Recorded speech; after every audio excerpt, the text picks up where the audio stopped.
ব্যথিত হৃদয়, কষ্ট পেও না। তোমার রব সব দেখছেন। মনের ভিতর জমিয়ে রাখা এক সমুদ্র পরিমাণ কষ্ট, যা কেউ কোনোদিন বুঝেনি, বুঝার চেষ্টাও করেনি। সে কষ্টের কথা তোমার রব তো জানেন। তিনি তোমার সহায় হয়েছেন বলেই তো তোমায় একাকিত্ব দিয়েছেন, যাতে তোমার কষ্টের কথা তোমার রবের কাছে বলে হালকা হতে পারো, তোমার দুশ্চিন্তার কথা রবকে বলে নিশ্চিন্ত হতে পারো। হে ব্যথিত হৃদয়, তুমি কি জানো না তোমার রব যে অসম্ভবকে সেকেন্ডের মধ্যেই সম্ভব করতে পারেন? তাহলে একাকিত্বকে তুমি কেন ভয় পাও? যে একাকিত্ব তোমায় বারবার রবের দিকে নিয়ে যায়, রবকে স্মরণ করিয়ে দেয়। হে ব্যথিত হৃদয়, কষ্ট পেও না।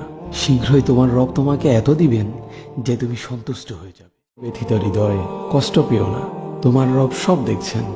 মনের ভিতর জমিয়ে রাখা এক সমুদ্র পরিমাণ কষ্ট, যা কেউ কোনোদিন বুঝেনি, বুঝার চেষ্টাও করেনি।